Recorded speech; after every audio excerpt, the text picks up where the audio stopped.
Hello and welcome to Rebels Radio latest interview. I'm joined by Slough joint manager Jon Underwood. How are you, John? I'm fine, thanks. Good. Looking back on a tough week in football, midweek long trip to Frome Wednesday night.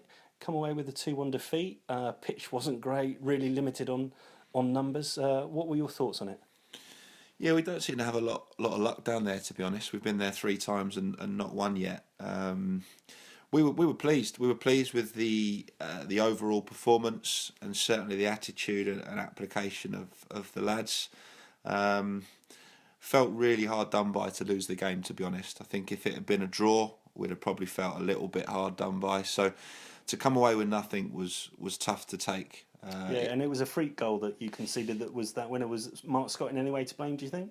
I think if a keeper gets beat from that distance, there's always a question mark, and he was unlucky. I mean, the ball took the wind and dropped about an inch under the bar. The lad wasn't even shooting; he was just trying to put the ball in the box. And so yeah, I know Scotty's been brilliant for us, and he sets himself high standards, and I'm sure. You could say there's some blame attached, but as I said, he's been fantastic for us, and these things happen. They happen at the top level as well. So. I guess the thing is, we were 1-1 at half time, and we dominated the second half. We were the better side. They've not actually had another shot on goal second half, and their keepers pulled off a brilliant save from Warren Harris, who had a lot of other opportunities, and it just wasn't going to be our night. And when that one flew in, it kind of summed it up, really, to be honest. Yeah, and you went there with somewhat of a depleted squad and people playing out position. Both the Harris brothers moved. What was your thinking behind that? Yeah, we were low on numbers. We had a couple of late withdrawals that left us short. I mean, the numbers aren't huge, as we know at the minute. We're working hard on it. We've got some approaches in, but there was nothing we could get in time for Wednesday. We were expecting to go with 14. We lost Guy and Eddie on the day. So we ended up, we dropped Scott Harris in at centre half. He's done it for us before, myself and Neil. He did it at Godalming for us a couple of times, and then back in his Ashford days a couple of times. And to be honest, the sort of game it was, in a boggy pitch and a bit of a scrap, it suited him. He did really well, had an excellent game alongside Dan Hicks. We were really pleased with him. And same with Warren. Again, Warren's done that job for myself and Bakes in the past, and he went up front with Lee Barney, and Warren was a real handful. Him and Lee linked up very well. People will say, not the biggest pairing, and we kind of joked about that beforehand, but, they're both physical lads, put themselves about, chase everything down, and their centre-halves had a real tough evening against them. Yeah, so plenty to kind of look back on and reflect on from that defeat when you thought 3 points may have been coming your way, but you unfortunately ended up with 0. Yeah. Then within the last 24 hours has been the significant news that Ed Smith's no longer at the club. A lot of fans, I think, will want to understand or have an explanation. Can you give us an explanation of what's happened? Yeah, I mean, there is some more I can kind of add to it. So myself, Neil and Steve Easterbrook sat down last night, had a meeting, and unanimously agreed that we had no option but to part company with Ed. There's been a number of off-field issues with Ed this season that we've, each time picked up with him, and he's apologised and we've moved on. The latest one this week was a step too far, and it left us with no alternative than to come to the decision that we did. Those that are on Twitter and follow Ed will see he tweeted today and recognised that himself. He put us in that position. Are you able to elaborate on that at all? To be honest, we put a statement out there. We didn't go into a lot of detail on the statement. There's one simple reason for that, and that was to protect Ed.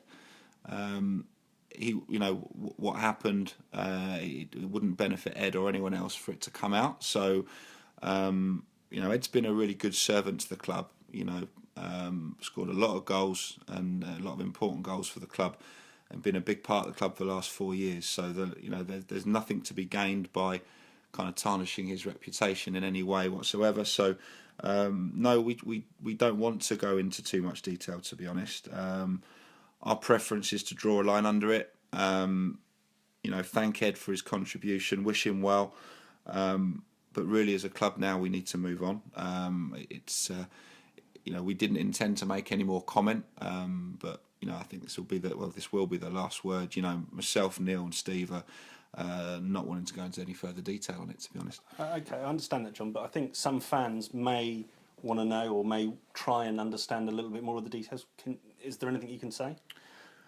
I understand, supporters want to know everything, and when a big player leaves and there's kind of unclear circumstances as far as they're concerned, they want to know more. We try and communicate really well with the fans. I think we without blowing our own trumpet, I think we do it as well as any management team. We give constant updates, lots of information.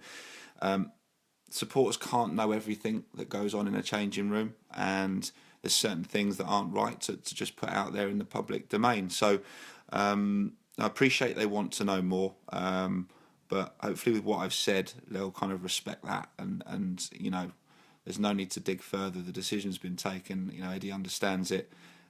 Eddie realises why that decision was taken. He is remorseful, but we had to make that decision, and we'll move forward. So no, I'd prefer to kind of draw a line under it there. Okay. Well, moving forward then to St Neots. Obviously, normally a real tough away game, particularly, I guess, through the unplanned absence of people like Ed. You're going to be going in there with a light squad. Yeah, I mean, it's with Eddie, there's no doubt that him leaving weakens the squad. That's not in question. Certainly short term. Obviously, we need to fill that gap, and we can't do that quickly. So we go to St Neots with I would say 13 fit senior players. Lee Rumbold, who we think we could use in an emergency, and we've signed a couple of the academy lads on today as well. So we've got a 16-man squad that we'll take, but we need more kind of senior options beyond Saturday. So we've put in 3 7-day approaches last weekend. So there's no reason we couldn't get those in for Monday. Obviously, we need to talk to them over the weekend. We have spoken to a player who's verbally committed to join us after Saturday, which we'll announce once the paperwork's done, once that's a bit more confirmed.